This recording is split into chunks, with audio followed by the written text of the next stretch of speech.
Assalamualaikum warahmatullahi wabarakatuh. Bismillahirrahmanirrahim. Bismillahi ma syaa Allah. La yasukul khaira illallah. Bismillahi ma syaa Allah. La yasrifu su'a illallah.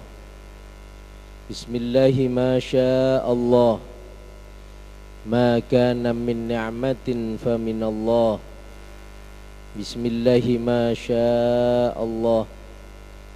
La haula wa la quwwata illa billah.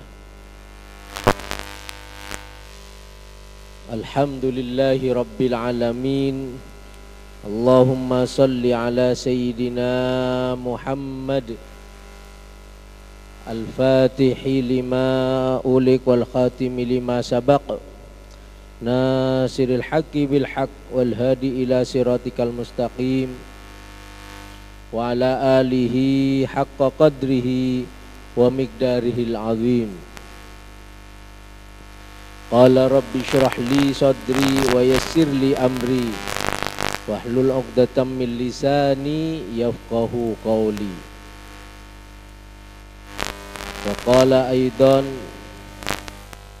wa idh qala rabbuka lil malaikati inni ja'ilun fil ardi khalifah qalu ataj'alu fiha may yufsidu fiha wa yasfiku dima wa nahnu nusabbihu bihamdika wa nuqaddisu lak.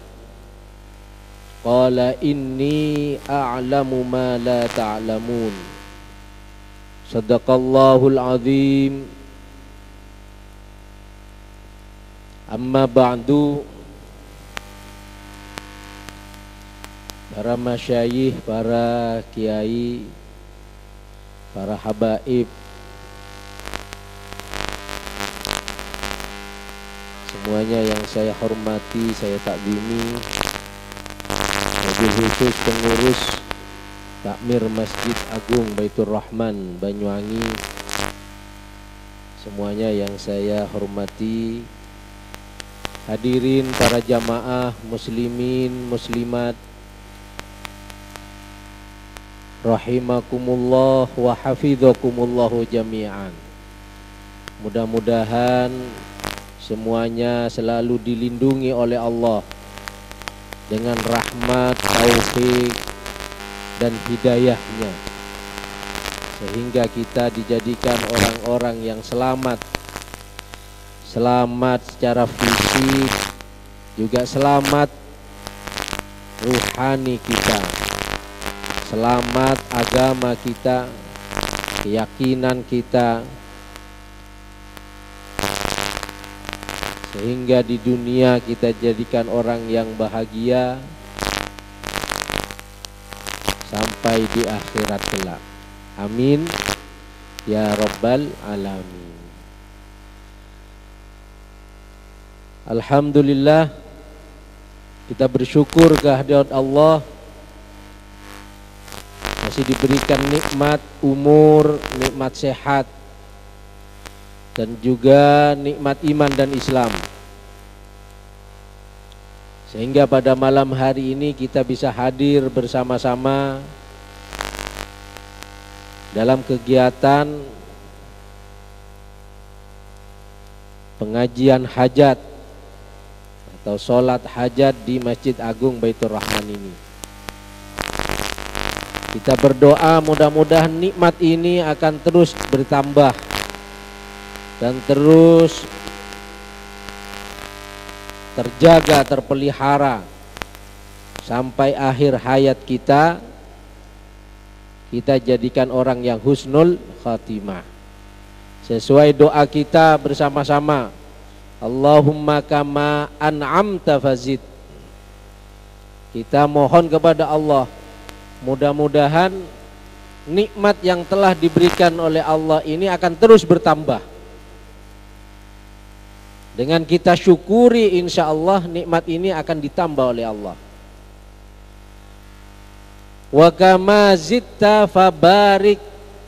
Ketika Allah menambah nikmat ini, kita mohon mudah-mudahan nikmat ini menjadi nikmat yang barokah.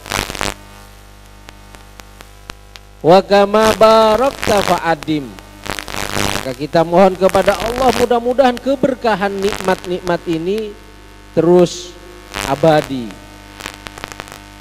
terus kontinu menjadi nikmat-nikmat yang terus memberikan keberkahan kepada hidup kita. Dan kita mohon kepada Allah wa kama adamta fala taslub. Sebagaimana Engkau ya Allah yang telah melanggengkan nikmat dan keberkahan ini kepada kami, kami mohon jangan sampai dihapus, dihilangkan dari kehidupan kita bersama. Amin ya rabbal alamin. Para jamaah yang dimuliakan oleh Allah, bulan-bulan ini kalau kita lihat bulan tahun pelajaran, tahun akademik pendidikan, kita berada di akhir tahun pelajaran 2020-2021. Dan kita akan memasuki tahun pelajaran baru 2021-2022. Jadi bulan Juni ini lembaga-lembaga pendidikan semua sudah selesai ujian akhir. Yang kelas akhir berarti ujian kelulusan. Yang kelas di bawahnya kalau SMA, Alia, SMK berarti kelas 12 itu kelas akhir sudah lulus. Yang di bawahnya kelas 10 dan 11 itu berarti ujian semester kenaikan kelas. Yang sanawiyah, SMP berarti yang kelas 9 berarti kelas akhir, dia lulus sanawiyah atau SMP. Yang di bawahnya ujian kenaikan kelas atau kita biasa sebut ujian semester ya. Begitu juga yang di bawahnya yang tingkat SD, MI dan juga di bawahnya tingkat TK, RA, yang kelas akhir berarti kelas akhir kelulusan. Juni ini merupakan akhir kelulusan, akhir tahun ajaran 2020-2021 dan sudah dinyatakan lulus, maka akan masuk ke jenjang berikutnya, ke sekolah, ke lembaga berikutnya menghadapi tahun pelajaran 2021-2022. Mungkin kita sendiri, jenengan sendiri, atau mungkin yang anaknya atau ponakannya, adiknya. Maka bulan-bulan ini bulan perpindahan. Kalau yang lulus berarti pindah, mau melanjutkan ke jenjang berikutnya. Kalau yang naik berarti dia akan naik ke kelas berikutnya. Para jamaah yang dimuliakan oleh Allah, maka saya ingin mengingatkan, mungkin yang pertama, kita jangan merasa cukup. Mungkin yang lulus jangan merasa cukup, wis aku lulus SMA, lulus SMK, wis gak usah sekolah maneh, langsung kerja misalnya. Atau yang lulus sanawiyah, SMP, wis aku pingin kawin ae misalnya. Apalagi yang SD, jangan sampai lulus SD terus mau kawin. Wah. Jadi saya ingin berpesan, teruslah raih cita-citanya, lanjutkan sekolah, lanjutkan belajarnya, karena waktu belajar itu minal mahdi ilal lahdi. Jadi kewajiban belajar bagi kita itu mulai kita sejak lahir sampai kita mati. Jadi kita belajar itu waktunya bukan lulus SMP, lulus sanawiyah, atau lulus SMA, lulus SMK, atau hanya lulus S1, tidak. Terus kita harus terus belajar ke jenjang berikutnya. Sehingga Abu Ya Said Muhammad bin Alawi Al-Maliki beliau dawuh, man ahassa bin nihayah faqad absadal bidayah, katanya beliau. Barang siapa orang merasa cukup apa yang sudah didapat, ini kalau ilmu, beliau berbicara ilmu. Kalau berbicara dunia materi lain lagi, sebaliknya malah.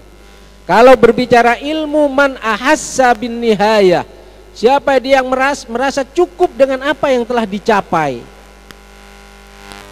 faqad absadal bidayah, maka dia sungguh telah merusak niat dan pekerjaan yang sudah diawali, sudah dilakukan mulai pertama. Artinya tidak ada barokahnya, tidak ada manfaatnya. Maka dalam ilmu kita jangan pernah merasa cukup, harus selalu kurang.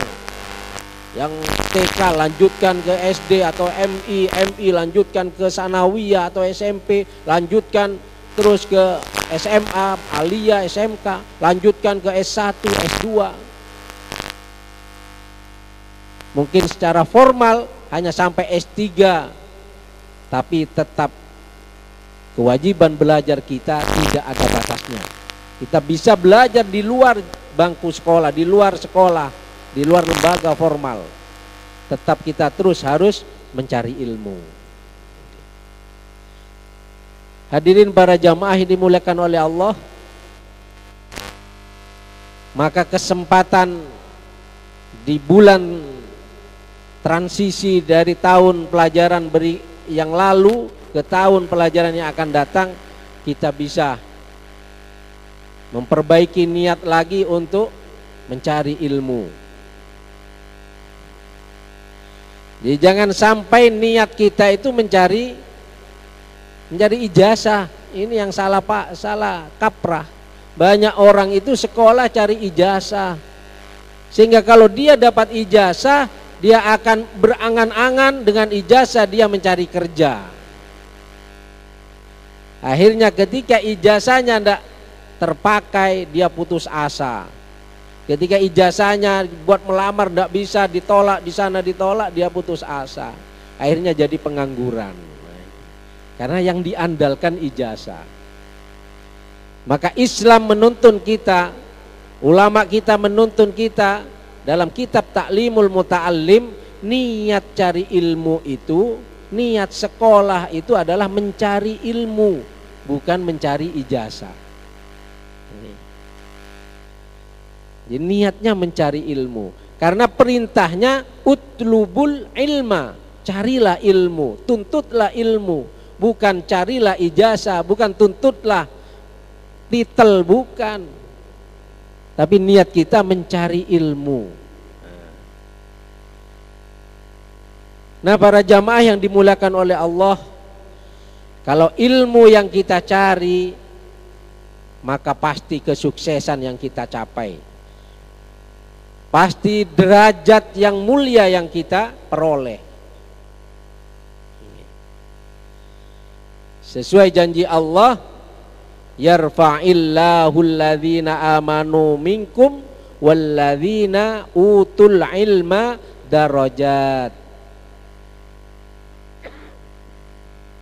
Jadi Allah akan mengangkat derajat kita, Allah akan memuliakan kita, baik di dunia, terutama besok di akhirat kita akan menjadi orang yang mulia kalau kita menjadi orang yang ahlil ilmi, menjadi orang yang senang mencari ilmu, menjadi orang yang senang menyebarkan ilmu, jadi guru misalnya.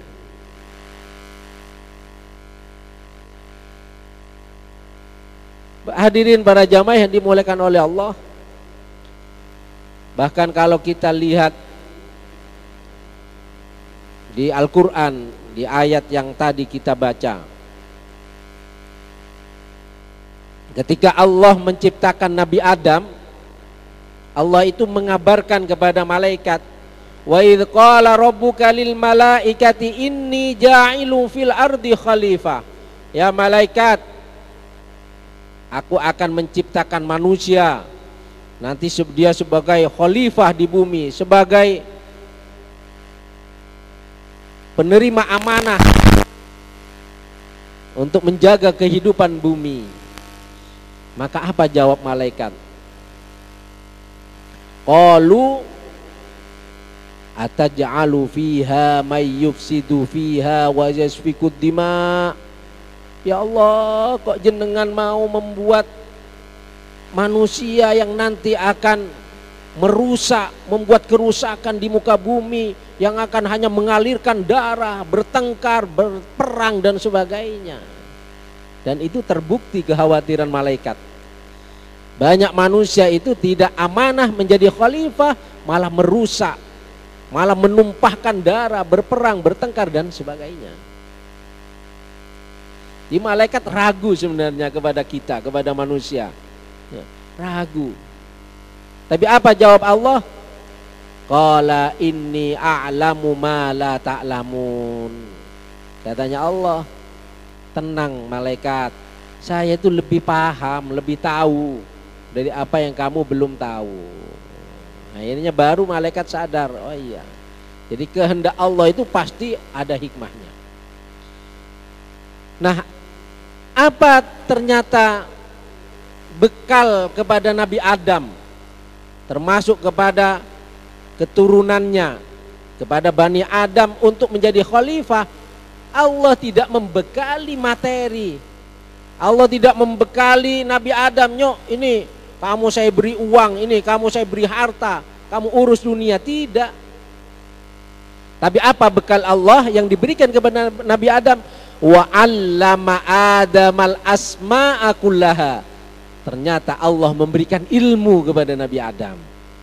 Allah mengajarkan kepada Nabi Adam tentang seluruh nama, seluruh definisi, seluruh pengetahuan yang ada ini. Jadi bekal Nabi Adam menjadi khalifah di muka bumi ini adalah ilmu, tidak berbekal materi. Para jamaah yang dimuliakan oleh Allah. Nah, di ayat selanjutnya ternyata dengan ilmu yang diberikan kepada Nabi Adam, maka Nabi Adam menjadi makhluk yang lebih mulia dari makhluk yang lain. Buktinya Allah langsung memerintahkan kepada malaikat untuk bersujud. Ya, Allah memerintahkan malaikat itu untuk bersujud kepada Nabi Adam. Wa idh qulna lil malaikati isjudu li Adama fasajadu. Kemudian Allah memerintahkan kepada malaikatnya untuk sujud kepada Nabi Adam. Nah, ini sujud di sini sujud penghormatan. Kalau kita sujud kepada Allah itu sujud ibadah. Kita menyembah Allah itu adalah sujud ibadah. Tapi kalau malaikat disuruh bersujud kepada Nabi Adam itu adalah sujud penghormatan. Ini menunjukkan bahwa manusia kalau punya ilmu itu akan menjadi orang yang mulia, yang terhormat, bahkan lebih mulia dari malaikat. Jadi kalau manusia itu punya ilmu, dia akan menjadi orang, menjadi makhluk yang mulia, bahkan lebih mulia dari malaikat. Buktinya Nabi Adam. Ketika Nabi Adam diberi ilmu oleh Allah, wa 'allama Adamal asma'a kullaha, Allah memberikan pengetahuan ilmu kepada Nabi Adam, maka setelah itu Allah memerintahkan malaikat harus hormat kepada Nabi Adam. Kenapa? Nabi Adam lebih mulia dari malaikat. Para jamaah yang dimuliakan oleh Allah, namun ada makhluk yang lain, illa iblis aba wastakbara, kecuali makhluk golongan iblis, golongan setan ini tidak mau, dia sombong. Dengan kesombongannya dia tidak mau sujud kepada Nabi Adam. Dia merasa lebih baik dari Adam. Sehingga iblis menjadi musuh bebuyutan manusia. Sejak awal iblis tidak tunduk kepada Allah karena sombong, tidak mau menghormat kepada Nabi Adam. Padahal Nabi Adam itu dengan ilmunya lebih mulia dari malaikat. Para jamaah ini dimuliakan oleh Allah, maka ketika kita punya ilmu, kita menjadi orang yang berilmu, insya Allah kita akan lebih mulia dari malaikat. Tapi ketika kita tidak punya ilmu, bodoh, maka bisa-bisa kita itu lebih rendah dari iblis. Ya tinggal pilih, kita mau lebih mulia dari malaikat, harus punya ilmu. Kalau kita tidak punya ilmu, kita akan lebih rendah dari iblis. Para jamaah yang dimuliakan oleh Allah, suatu ketika iblis itu ingin menggoda manusia, menggoda orang yang sholat. Dia datanglah ke masjid. Dilihat di masjid banyak orang yang sholat, ada yang sholat, dia datang untuk menggoda. Tapi ketika sampai masjid, iblis itu tahu-tahu lari tunggang langgang, kembali, tidak jadi menggoda manusia yang sholat di masjid itu. Dia lari, padahal hari-hari sebelumnya tidak seperti itu. Jadi orang yang sholat itu selalu diganggu oleh iblis.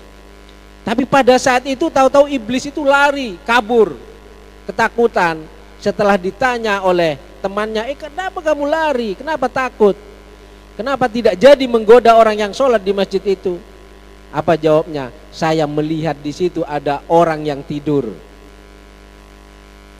Katanya temannya, loh, orang sholat kamu tidak takut, kenapa kepada orang tidur kok takut? Ternyata rahasianya yang tidur adalah orang yang alim. Jadi orang alim itu tidurnya saja ditakuti iblis. Kalau orang bodoh sholat, wah, iblis tidak takut sama sekali. Ya. Orang bodoh walaupun sholat, iblis tidak takut sama sekali, karena mudah digoda. Ya. Tapi kalau orang alim tidur saja iblis ketakutan. Sehingga ada qala ulama, dahulunya ulama itu, naumul alim khairun min ibadatil juhala. Tidurnya orang alim itu masih lebih baik dari ibadahnya orang bodoh. Orang bodoh sholat tidak tahu syarat rukunnya sholat, sholatnya tidak sah. Orang bodoh sholat, dia digoda oleh setan, sholatnya tidak khusyuk, maka sholatnya tidak bernilai pahala. Tapi orang alim yang tidur, dia sebelum tidur sudah baca doa ini dan itu, dia niat tidur biar nanti bisa qiyamul lail dan sebagainya, maka tidurnya dapat pahala. Ini satu bukti ilmu itu di atas segala-galanya. Para jamaah yang dimuliakan oleh Allah, bahkan ada cerita nyata. Ini mungkin jenengan pernah lihat videonya ya. Ada Syekh Hisham Al-Burhani, orang Damaskus, ulama Damaskus. Dia cerita, dan cerita ini cerita nyata, bukan cerita fiksi. Dahulu katanya Syekh Hisham ya, Al-Burhani ini, dulu itu di Damaskus ada seorang penggali kuburan. Pekerjaannya gali kuburan. Jadi kalau ada orang mati, dia yang gali, dia yang terus memasukkan ke liang lahatnya, dia yang terus menyelesaikan sampai selesai penguburan. Namanya Abdurrahman. Ya, Abdurrahman ini pekerjaannya gali kuburan. Kalau ada orang mati, gali kuburan, terus memasukkan sampai selesai. Nah, suatu ketika Abdurrahman ini, ya, Abdurrahman dapat order, ada orang mati, ada seorang ibu datang minta dibuatkan lubang atau dibuatkan kuburan ya, untuk anaknya. Ketika selesai kuburan digali, lubang sudah siap, datanglah mayit, jenazah datang, diiringi beberapa orang pengikut. Sesampai di kuburan, Abdurrahman turun ke liang lahat, jenazah di mayit diturunkan, diterima oleh Abdurrahman di dalam liang lahat itu. Ketika mau diletakkan maka tanah yang di depannya itu terbuka lebar dan tembuslah pandangannya itu seperti taman yang sangat indah. Jadi depannya yang asalnya tanah itu terbuka, terlihat taman yang sangat indah. Dan ketika itu datanglah dua malaikat untuk menjemput mayit itu. Jadi mayit itu diambil oleh malaikat, dua orang itu datang terus mengambil mayit itu, dibawa pergi menuju taman yang indah itu. Sehingga Abdurrahman ini kaget ini. Kok baru ini saya bertahun-tahun menjadi tukang gali kuburan, memasukkan mayit ke liang lahat, tidak pernah terjadi seperti ini. Ini aneh. Saking kagetnya Abdurrahman ini pingsan. Nah selanjutnya ketika selesai penguburan, Abdurrahman ini sudah diangkat ke atas. Setelah siuman ditanya oleh orang lain, oleh teman-temannya, kenapa kamu tadi pingsan? Abdurrahman akhirnya cerita, saya melihat di depan saya ada taman yang sangat indah. Kemudian ada dua orang datang yang ganteng mengambil mayit itu terus dibawa pergi. Katanya temannya, wis kamu ngelamun aja, paling halusinasi itu. Gak percaya mosok tukang gali kuburan bisa melihat hal yang gaib seperti itu. Tidak percaya. Selang beberapa hari kemudian si wanita, si ibu tadi datang lagi kepada Abdurrahman. Pak Abdurrahman, saya minta galikan kuburan lagi. Abdurrahman ini ingat, ini ibu yang dulu, anaknya yang meninggal, yang kejadiannya sangat aneh itu. Nah, ketika sudah digali selesai, mayit mau diturunkan, kejadian itu terulang lagi. Tanah di depannya terbuka lebar, terlihatlah taman yang indah tidak pernah dia lihat, tidak pernah ada di dunia. Jadi keindahannya sangat menakjubkan. Dan datanglah dua orang yang ganteng-ganteng itu untuk menjemput jenazah atau mayit yang di depannya. Abdurrahman sudah tahu karena sebelumnya sudah pernah terjadi, dia kuat-kuatkan, tidak pingsan lagi.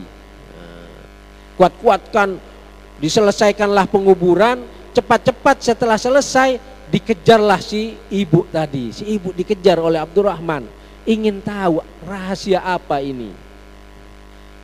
Akhirnya setelah ketemu si ibu itu ditanya, wahai ibu, saya itu kaget, tidak pernah selama saya jadi tukang gali kuburan itu terjadi keanehan-keanehan, kecuali pada mayit atau jenazah yang ibu ini antarkan. Akhirnya Abdurrahman ini bercerita, keanehan itu terjadi seperti ini, ada taman yang indah, terus mayit itu diambil oleh orang yang ganteng dan sebagainya. Nah akhirnya ibu ini menjawab, ketika ditanya oleh Abdurrahman, ada apa ini ibu? Kok mayit yang sampean bawa ini mayit yang aneh, yang dimuliakan gitu, sangat mulia.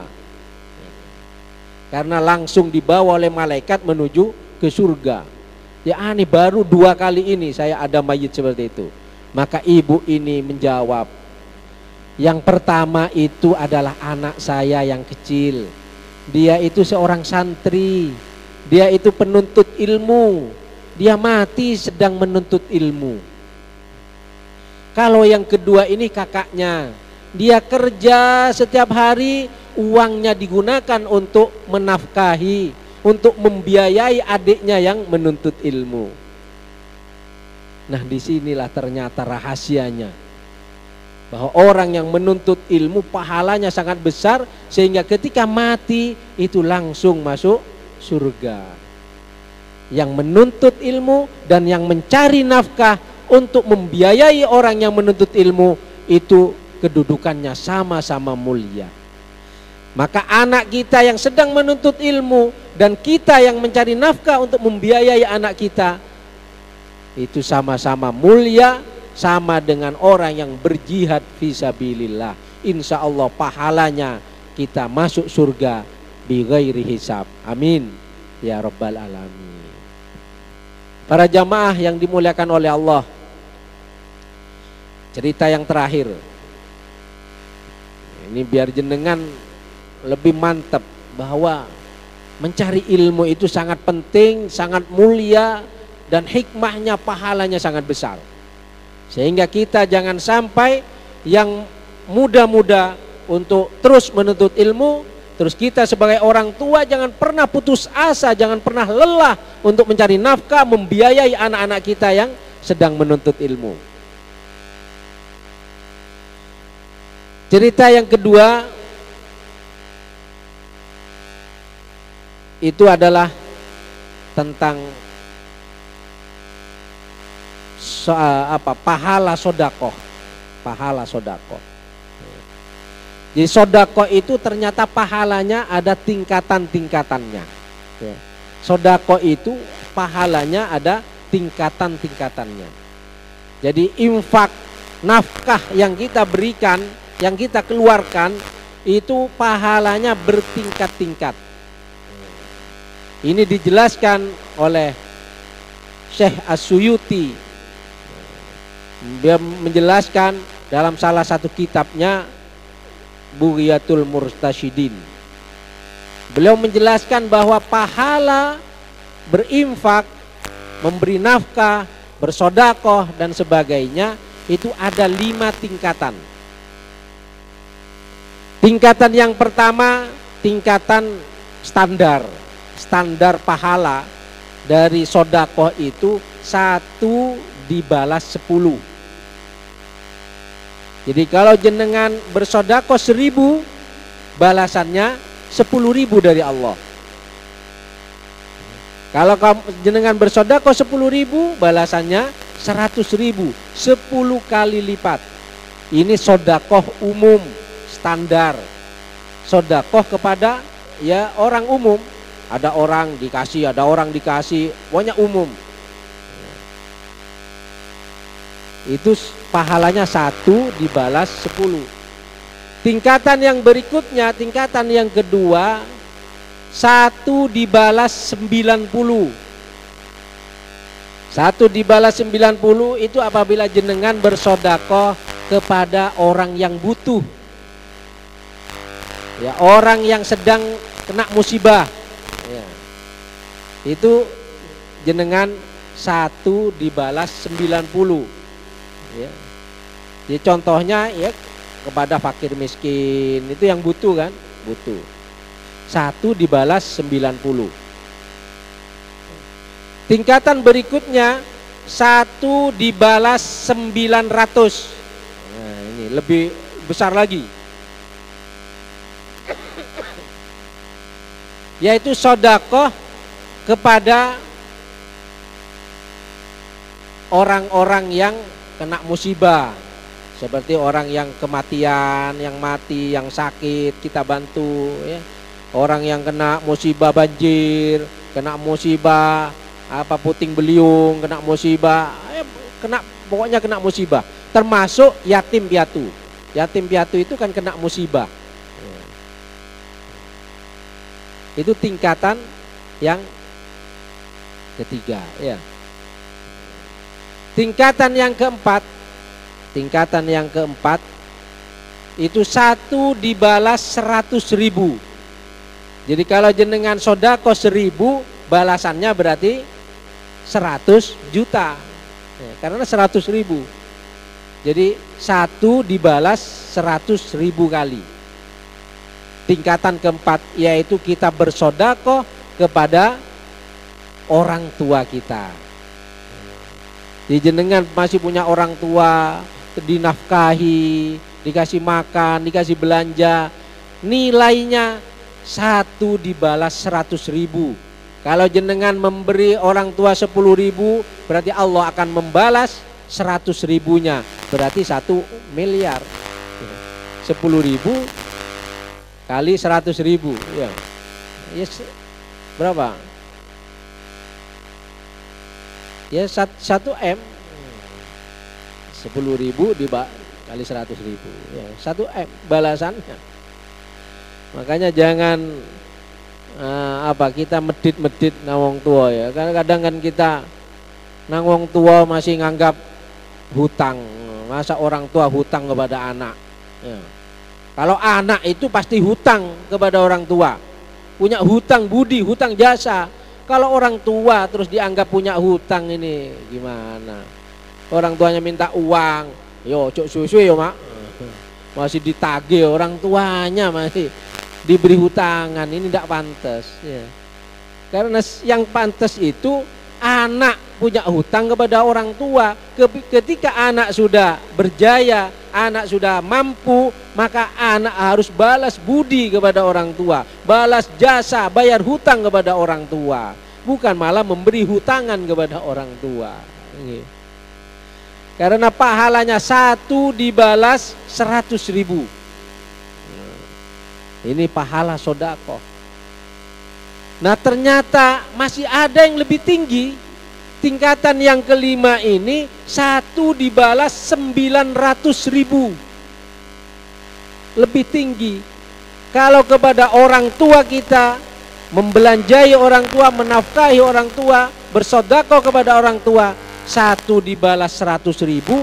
Dan tingkatan yang kelima ini 1 dibalas 900.000.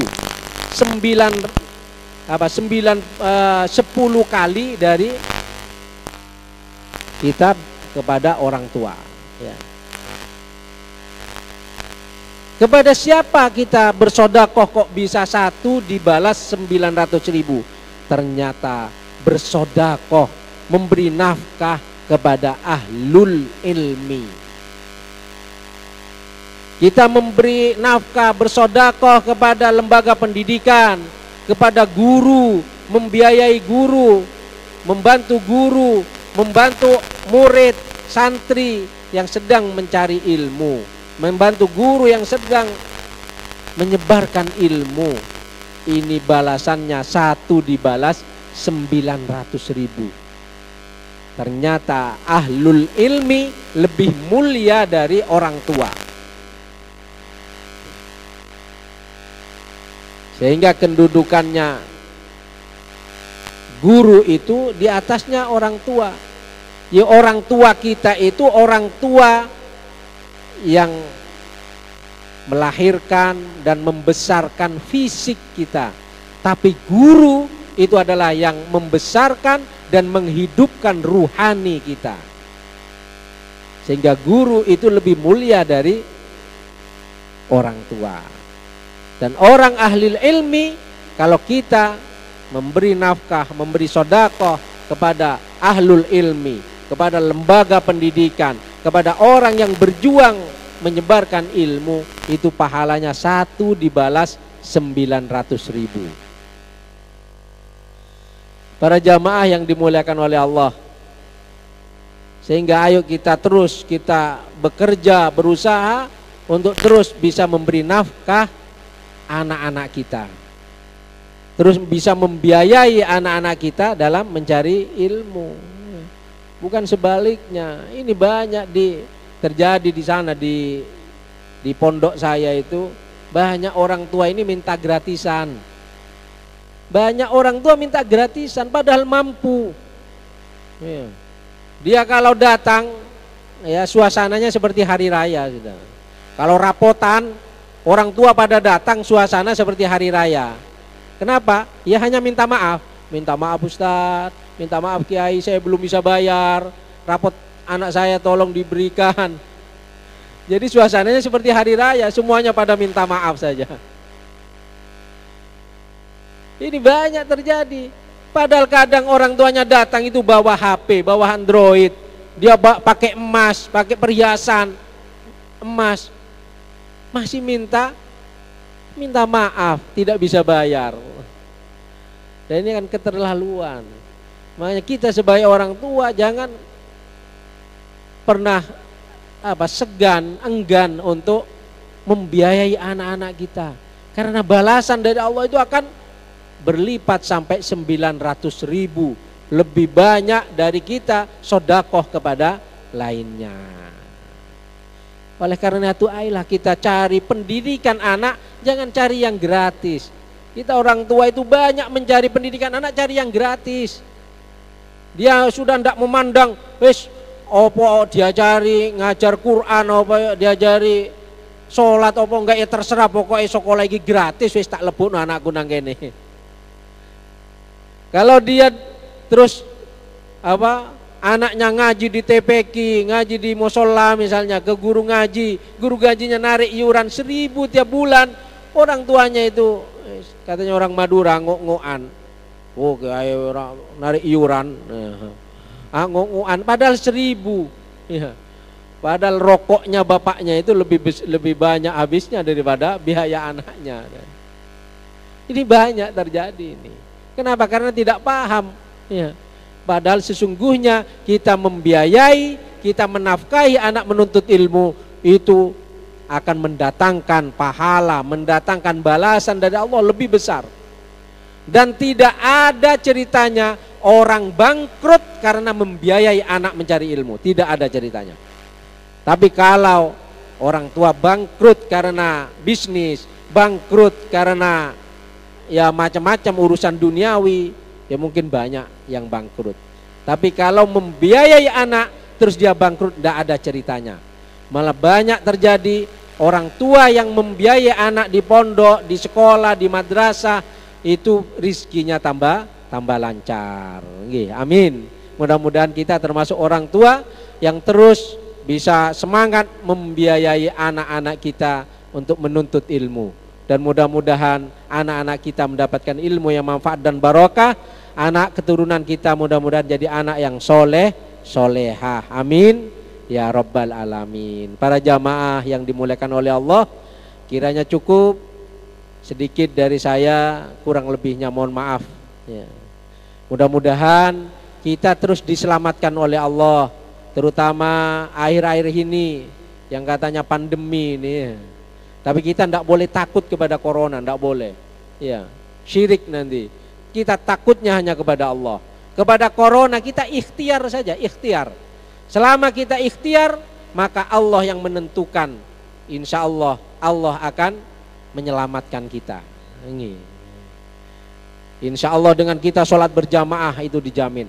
Orang yang jamaah subuh itu akan dilindungi, akan dijamin oleh Allah, dia selamat dari pagi itu sampai malam. Kalau dia sholat berjamaah isya, dia akan dijaga oleh Allah, dilindungi malam itu sampai subuh. Maka kuncinya kalau ingin selamat dari apapun, terutama dari corona, karena sekarang pandemi corona ini, cukup sholat subuh berjamaah, sholat isya berjamaah, insya Allah kita selamat. Itu janji Allah. Kita sholat subuh berjamaah, hari itu kita dijamin oleh Allah, dijaga oleh Allah, diselamatkan oleh Allah. Sholat isya berjamaah, malam itu kita diselamatkan, dijaga oleh Allah. Itu jaminan Allah. Insya Allah kalau Allah yang menjamin, pasti tidak akan bohong. Kalau BPJS bisa bohong. Jadi kalau jaminan Allah, insya Allah tidak bohong. Mudah-mudahan kita termasuk orang-orang yang dijamin oleh Allah dapat perlindungan dari Allah. Amin ya rabbal alamin. Wal afu minkum, ihdinas siratal mustaqim, wallahul muwaffiq ila aqwamit thoriq. Assalamualaikum warahmatullahi wabarakatuh.